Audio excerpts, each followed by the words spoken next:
Hello, I'd like to talk about a book. It's called Leadership and Self-Deception, subtitled Getting Out of the Box, and it is by the Arbinger Institute.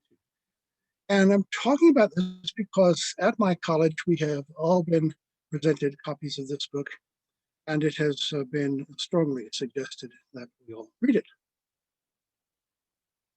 So I have, and this is, as it were, my book report. The main thing I want to say about this book is beware, and I will explain why at length. First, let's have a look at what it says. I'm speaking as if you two have already read this book, so if you have, I hope that the summary I'm about to give in 13 theses does a fair representation of what the book says. For those who may not have read it, I hope it'll summarize as well. What the book says is this: I betray myself by knowingly neglecting a duty to others. If and when I do so, I want to justify my betrayal, and so I do this by lying. I do this by self-deception. Now, self-deception is sour grapes. The other person brought betrayal down upon themselves, and the other person did so because they are really exactly as inadequate as I now have come to see them. When I do this, I put myself in the box, capital B, box. This is purely of my own doing. I am deceived, yes, but this is self-deception.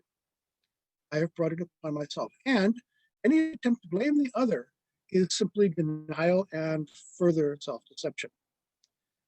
I now push them into a box or reinforce their existing box, as the case may be. They resent me for it. I perceive the resentment, which further justifies my disdain of them and keeps me in my box. So there's a two-way street here. They collude, and I collude, each in keeping each other in our respective boxes. Now, being in my box is perversely delicious. I enjoy it. It's like having a pity party, that's Schadenfreude and all this kind of stuff mixed in. When I think about other people, I really want them all to fail, because when they fail, this just further justifies my outlook.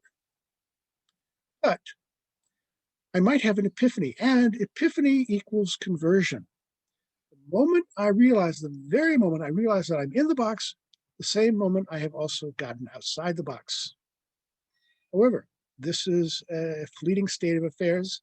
There's perpetual danger of backsliding, and I must do the work constantly. Even the adept at getting out of the box is constantly in danger of backsliding, and therefore the work, psychological work, will be lifelong.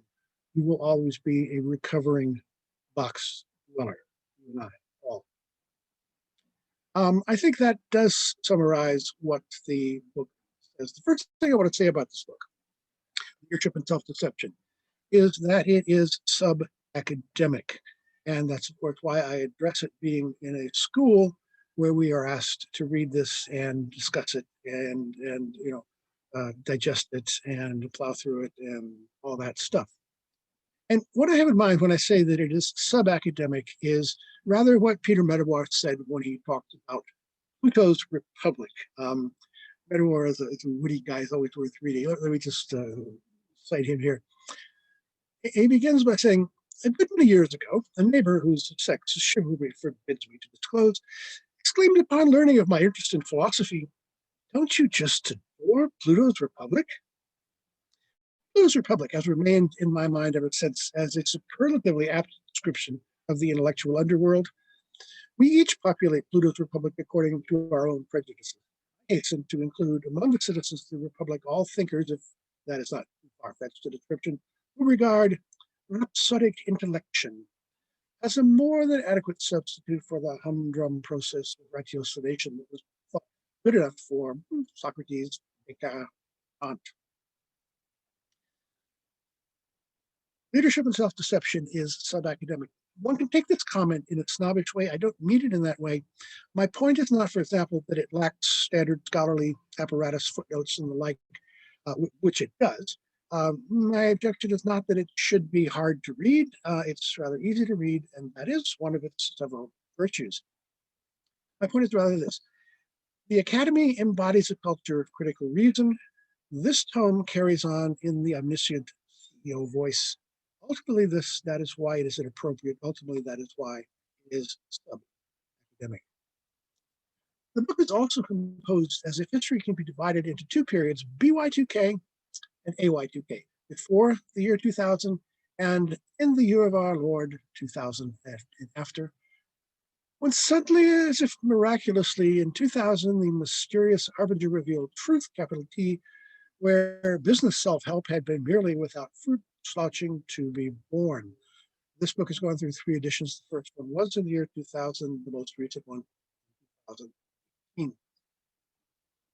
Well, it's an ill wind that blows nobody any good. The audience for this book is business people without much of a humanistic education, possibly no higher education at all. So if they haven't learned soul searching from religion, they haven't gotten it from education, and this is their first introduction to it, how can that be entirely a bad thing? Better late than never. You never forget your first time. If, for instance, it's never occurred to one that using workmates or family members simply as stepping stones might have some downsides, well, no better than the present time to begin. Just do not pretend that it's more like a work by Voltaire and Diderot than it is like the penny pamphlets that used to circulate in their day, their ideas. One searches the index in vain for any clue that the author or authors is or are aware of any predecessors. For example, Plato on being stuck in a cave, or Aristotle on human flourishing and self-sabotage, Descartes what it's like to sleepwalk through life, or Kant on the categorical imperative, Marx on systematic false consciousness, on resentment, psychological indirection, the will to power, Freud on self-division, the psychopathology of everyday life, Stout on bad faith and excuse-making. And that's not even to mention contemporary work in cognitive behavioral therapy by folks like Jonathan Haidt, Steven Pinker, and so forth.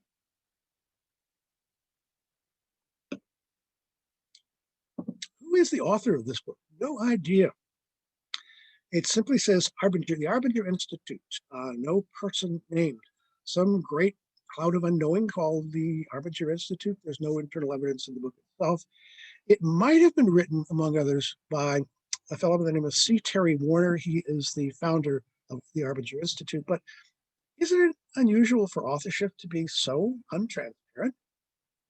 Imagine Dianetics, another modern science of mental health in Pluto's Republic, only without L. Ron Hubbard's name on the cover, and you get a sense of what's going on. The narrator of the work is identified as one Tom Callum. Now, I wondered, could there actually be a person on whom this is based? So I went to LinkedIn and looked for Tom Callum, got 9 results, but it doesn't look to me like any of those actual Tom Callums really correspond to this narrator.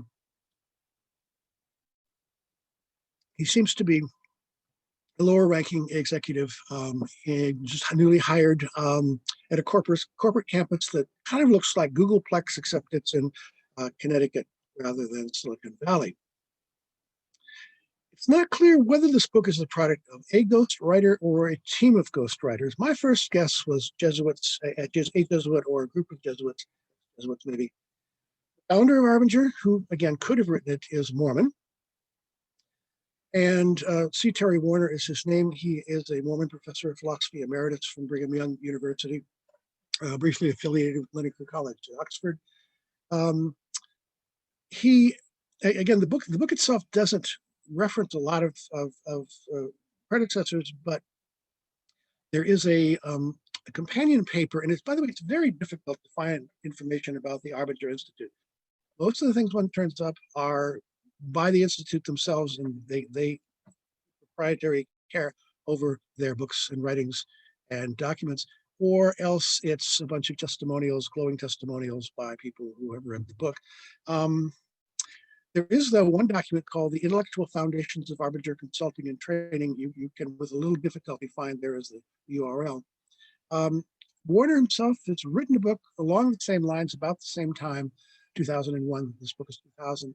And there is a glowing paean to him, which says that he actually never read the book until it came out, although it's based on his work.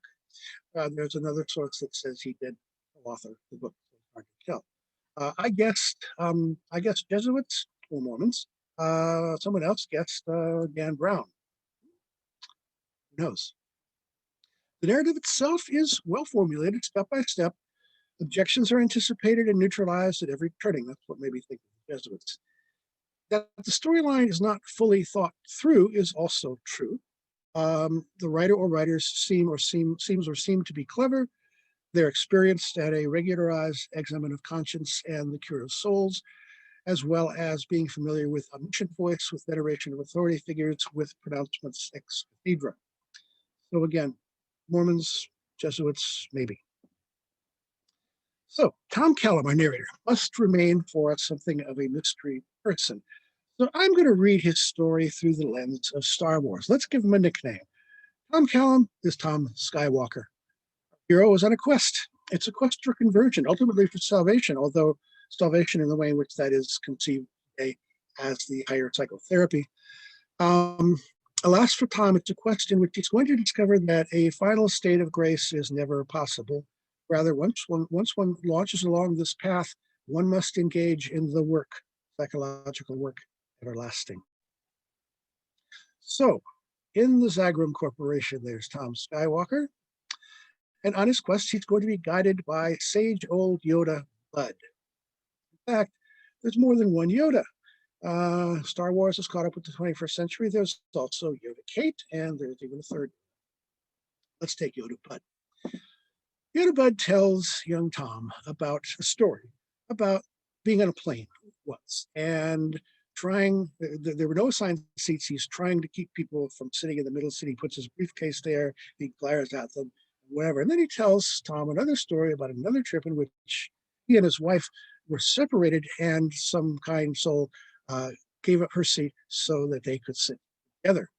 And he uses these two stories from his life as object lessons, trying to keep that seat for himself. He was seeing the other people on the plane as mere objects, as in this case, obstacles to realization of his ends, but simply in terms of the ends that he wished to achieve, and not seeing them as having ends in their own right, seeing them, in other words, as mere objects, rather than seeing them as people. So outside the box, those are the moral of this, we see others as people, but if we're inside the box, we see others merely as objects.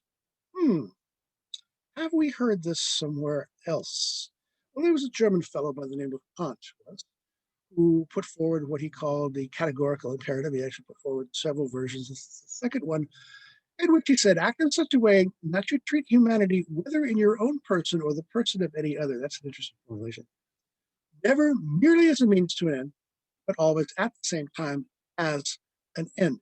And these options pretty much correspond to what Yoda Bud is laying out. He goes on to tell a further story about himself, against himself.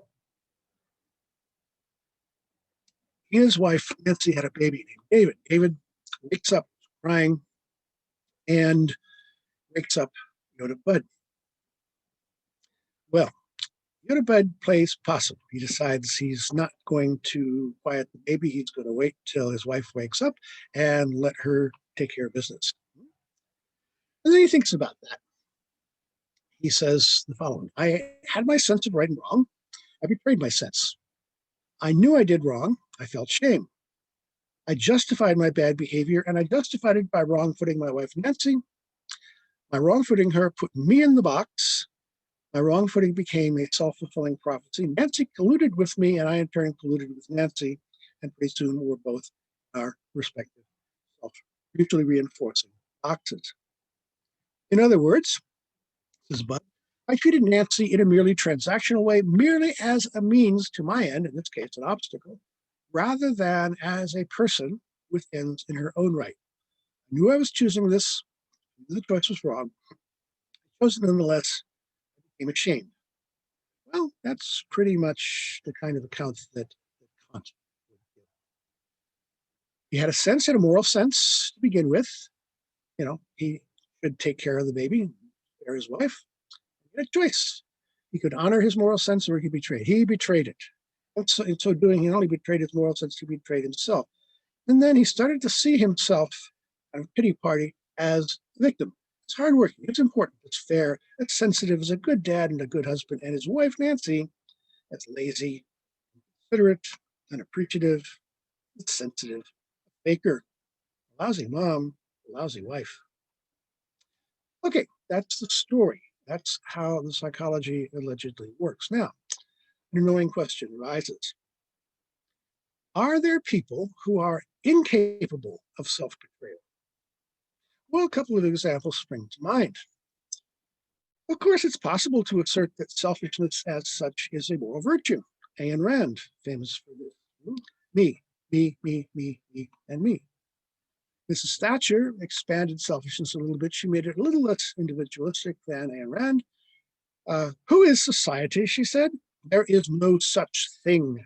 There are individual men and women, and there are families. So it's not only me, it's me and mine. Every man for himself, and devil take the hindmost. I have a bonus question, by the way. Why is it national policy that no child is left behind, but when the child grows up, policy becomes devil take the hindmost? Question. Are any of these three people in the box in the sense that Yoda draws that morality tale? Relations with other people for these guys are purely transactional. Other people are merely means to my ends, and I'm a means to their ends as well. But then these people can't actually be betraying themselves in the same psychological sense that Yoda Bud is talking about, can they? Ms. Rand, Mrs. Thatcher, Mrs. Craig share no sense, or at least very little sense, that other people generically have a claim upon my concern in the same way that I have a claim. Therefore, they have nothing to betray, not at least the way this book suggests that all people do. Now, one might well find this pattern psychologically troubling or morally troubling or both. One might wish to say that they're fundamentally deceived about something or another, even that they're trapped inside some sort of cognitive box or other. But it's far from clear that they're in or that they could even be in that specific box a la Arbinger. You know, there are lots of kinds of boxes. Is to be in a box to be in an Arbinger type of box exclusively, or to have gotten there exclusively by an Arbinger type pathway? I wonder. And this guy here, how does one shame this guy? And if one doesn't, is he therefore not in the box? Person to whom all relations are always and only transactional would just be completely off the cot meter from the start. It's not impossible that people like this are also in some sort of box. It's not likely, though, that they got into the box by the psychological route described in the book. So, does this book describe an everyday identifiable psychopathology? I think we can say yes. Is this a universal psychology? I think we have to say no. It would be so only if there is no one incapable of self-betrayal, but as I've suggested, there are a number of people who are. And this book does intend to describe a universal psychology. That white paper I mentioned, The Intellectual Foundations of Arbinger Consulting and Training, to embark on a theory of this scope is to rival Freud. Yes, it is. And I think, therefore, that the whole Arbinger scheme will need to stand or fall on the strength of being able to justify the claim. If what the book says is correct, the same psychological processes should obtain no matter what the content of the person's moral sense. Now, suppose Mrs. Thatcher didn't betray herself. Suppose she woke up one day and she said, oh, well, I guess I've been wrong. I suppose healthcare is a right for all the English and, hell, the Scots too, and, oh, all right, even the Wogs. Well, that would be a change of heart. Would she feel shame at self-betrayal in this fashion? This much even she must have taken from her religious upbringing. Would reaction formation then set in? Would she denigrate the other? But see, that would affirm her underlying moral sense, not undercut it. Wouldn't a reaction formation from Mrs. Thatcher involve her thinking better of others rather than worse?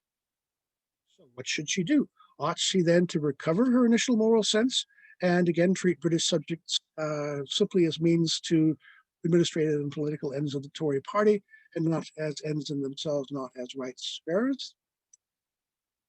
Mrs. Thatcher began by lacking a Kantian moral sense in the first place. How likely is it that self-betrayal of her actual liberal moral sense would lead her down the psychological pathway specified.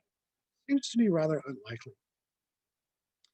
If not everyone is susceptible to self-betrayal in the Arbinger sense, then how likely is it that curing this one psychopathology is the skeleton key to everything from A, saving Tom's failing marriage, to making sure that the Zagrum Corporation B achieves what it calls results? Be assured, dear reader, there is one and only one cause for failure and difficulty and one common psychological pathway to them. Companies fail for the same reason families do, page 177. The solution to the self-deception problem amounts to a sort of unifying theory, a theory that shows that the various disparate problems we call people problems really all have the same cause. Yes, so that's rather clear. Okay, let's start with A, Tom's failing marriage and family life. As his epiphany at work, and this is simultaneously a conversion, he repents himself, he vows to do better. Although he doesn't at first realize it, at that very moment, he has gotten outside the box. It's too easy, however, to backslide. He needs to act upon his new insights. He needs to go home, make apologies, hit the reset button. So he does. He hops into his cool land speeder convertible. This is the prototype version. Does the marketing, heads home to treat the family to a little impromptu barbecue and do a little tuning up after supper with his motorhead teenage son, Todd. Okay. Don't forget, though, Tom's wife, Laura Skywalker, also has a box. They have colluded to maintain each other's boxes. And thus far, she's not had an epiphany, so the two of them are unequally yoked. Tom breezes in with stuff for a barbecue. Now, which of these responses do you think is more likely? Oh, Tom, what a wonderful idea. How thoughtful of you all is forgiven. Or, well, this is usual, Tom. I slaved all day over a hot stove, and now you spring this surprise. Well, thank you. And that pony you rode in. Remember the story of Yoda Kate? She had a son who would never come home early, and she gave him a curfew at 10:30 and 10:29. Tires start squealing in the driveway. And instead of saying to him, hey, great, son, thanks for doing that. You got that one rather close, didn't you? Just because Tom's out of his box doesn't mean everybody's out of theirs. Am I believing any of this? Does this really ring true? And the teenage sons, do they have boxes? Well, they always have all sorts of reasons to have some kind of box. Possibly none of them have to do with the psychology described in the book. Cat's in the cradle, but all of a sudden, Dad, it's time to play ball or tune engines or whatnot with his son Todd Skywalker. Stop bugging me, old man. And Yoda Lu's son Corey goes to rehab, and then miraculously has a parallel epiphany at just the same time Lu works out the basic psychological theory. Sounds a little Deus Ex Machina. All right, let's turn to B, Zagrum Corporation, and how it achieves results, whatever they are. Of course, Zagrum is a fictional corporation, and we only have upper management's assurances that fantastic, amazing results accrue. Just like in real life, usually we only have upper management's say-so and press releases. But these results, what are these results? Largely, they're undefined. With one exception, page 171, the usual suspect, the bottom line, shows up. But that's the only time. By and large, results are left vague. They're whatever management says they are. Oh yeah, we at Zagrum, we achieve results. And the reason we do it is that we're out of the box. And if we don't stay out of the box, we're not going to achieve these amazing results. The narrative goes on and on like that. Okay, what if leaving results undefined is the point? What if it's meant to be a blank check? What if instead the author said, okay, forget fictional Zagrum. Here's an independent study demonstrating that Arbinger trained actual Corporation X, enforced the training, made sure the trainees didn't just go through the motions, and their bottom line went up for the next 4 quarters. And their divorce rate plummeted as their profits skyrocketed. Well, now, that would be a bold claim about a solid achievement.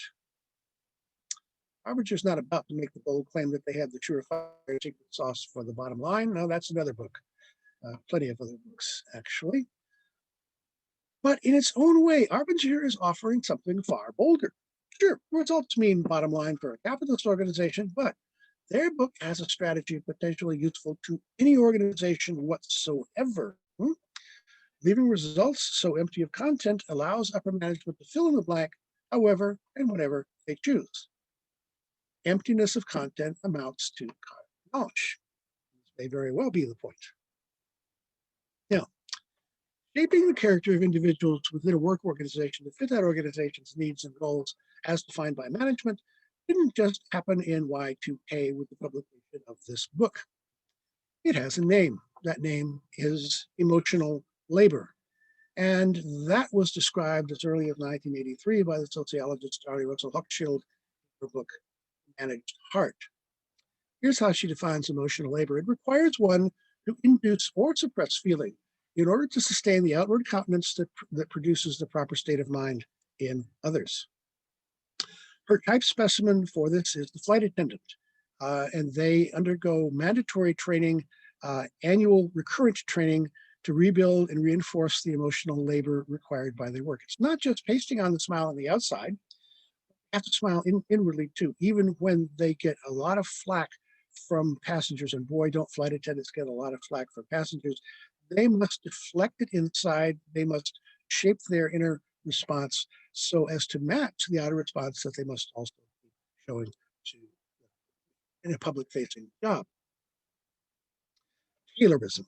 Classic Taylorism, work discipline in industrial life, involved the micromanagement of physical tasks by workers, but with the advent of the managed heart, Taylorism is extended also inwardly. Emotional labor involves aligning inner feelings and personality with the outer goals of the organization and its managers. Taylorism was the management of external actions, but now we have inward Taylorism, so to say, as well. Hochschild says about the flight attendants, the company lays claims not simply to her physical motions, how she handles food trays, but to her emotional actions, and particularly for the flight attendants, the way they show what shows in the ease of a smile. Hochschild is building on work by the earlier sociologist C. Wright Mills. He wrote in the early 50s about department store clerks who had to undergo the same sort of process. The one area of her occupational life in which she might be free to act, says Mills, the area of her own personality, must now also be managed, must become the alert, yet obsequious instrument by which goods are distributed. More and more occupations require workers to align their inner lives with the outer demands of the work organization. The personality becomes an instrument of the job. The heart, too, is under management, and this amounts to emotional labor, as Hochschild describes it. An interesting thing to say. Most of us have jobs that require some handling of other people's feelings and our own. And in that sense, we are all partly flight attendants. We're all partly flight attendants. Zagram is being staffed increasingly with flight attendants. Yoda's demand to get outside the box is a demand to align inner life with the external demands of the corporation and its results du jour, however they may be defined. Failure to produce results du jour can only demonstrate the employee's lack of fit with organizational life and mission. There's a paradox here. Requiring individual workers to treat co-workers and others in a non-transactional way for the greater good of the company is itself a means to treat all the workers in a transactional way. Don't think it's not had in mind. The transactional utility of these workers to Zagram is their greater propensity toward these undefined results, such as they are. Managing the heart means that evermore falls under the scope of management. This is all just a little bit creepy, and it's not very nice. Once the Arbinger regime becomes established in any given organization, how likely is it that the actual managers are going to be as patient and gentle as mythic Yoda Bud and Yoda Kate, finding fault with their workers' denial, resistance, excuses, backsliding, suppressiveness, or other failures to be a good emotional fit, as psychoanalyzed by the managers themselves, as credentialed by a few hours of training. And I use that term suppressiveness knowingly. Outside the box or inside the box, it sounds a lot like being clear or suppressive within Dianetics. It's Dianetics minus the ego trip and multiple personality of L. Ron Hubbard, perhaps. And what if it's not Yoda Bud, but it's Darth Bud instead? Notice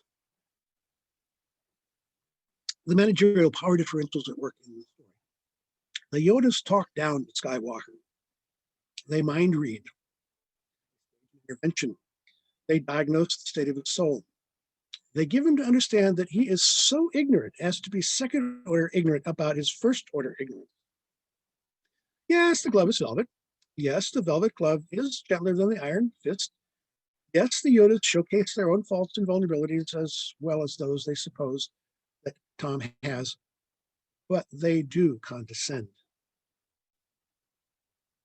Yoda's mind read, they also gaslight. They insist that Skywalker own up to a fundamental conceptual failing that is at base a fundamental moral failing. They bring him into a come to Jesus meeting. In the end, it becomes pretty clear that his continued employment by the Zygon organization depends on his willingness to buy in.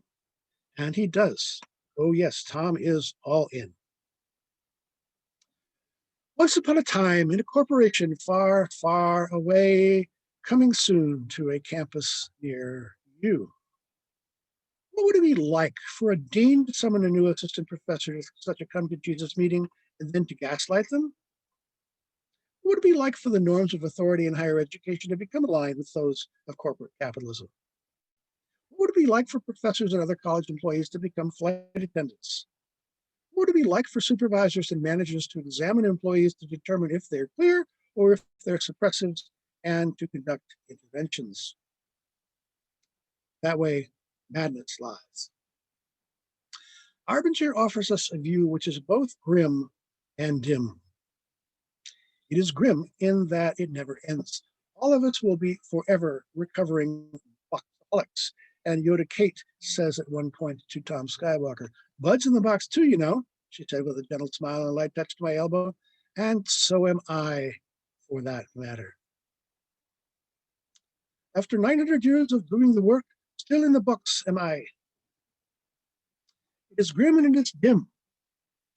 The Arbinger regimen assumes a universal psychology, which is far from universal. Earlier, I suggested that it stands or falls on this main point. It falls. It offers a monocausal explanation of human feelings, a grand unified theory of everything. This is almost never a good idea. It promotes intrusive management of the heart in the omniscient CEO voice. And it works by means of a concept of authority which runs fundamentally counter to the idea of authority in academic life. Well, what should we say? Is Arbinger then just all for naught? Arbinger seeks to be accepted as a package, as a system, as a complete framework. Take it that way is to fall for what Karl Popper called the myth of the framework. On the other hand, any body of ideas can be disaggregated. Its components can be taken piecemeal for what William James called their cash value, whether it's worthy or worthless, as the case may be. And one of the better ideas in this book, for instance, is its appropriation, even though it's not well acknowledged, of Kant's second formulation of the categorical imperative. Thinking about that is far from a waste of time.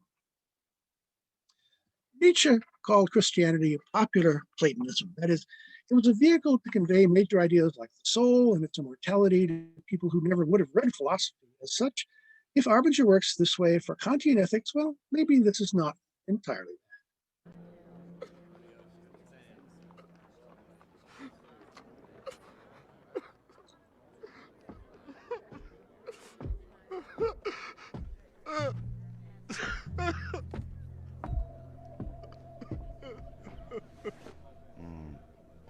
First time? You never forget your first time. Better late than never. Okay, so it's an ill wind that blows no one any good. If it does piecemeal good for someone somewhere, who we do object? You know, it may not on its own make its readers more clever, more generally well-informed, but it might be a springboard to better things. What's wrong with that? But on the whole, this book, Leadership and Self-Deception, Getting Out of the Box, is like Greyhound bus lines, all the way to get around. Saul Bellows' character, Mr. Samler, suggests that madness may be the base form of the religious life. And so too, the religion itself, help, may be a base form of the examined life. Why not just cut to the chase scene? Why not just read Kant? Why not read Plato's Republic rather than Pluto's? Where is Marx now that we need him? Proudhon wrote a book, The Philosophy of Poverty, to which Marx responded with his own critique, The Poverty of Philosophy. For leadership and self-deception, maybe we need someone to write The Self-Deception of Leadership. This has been a talk on the book Leadership and Self-Deception. I'm Michael Cavanaugh. Thank you for listening, and good day.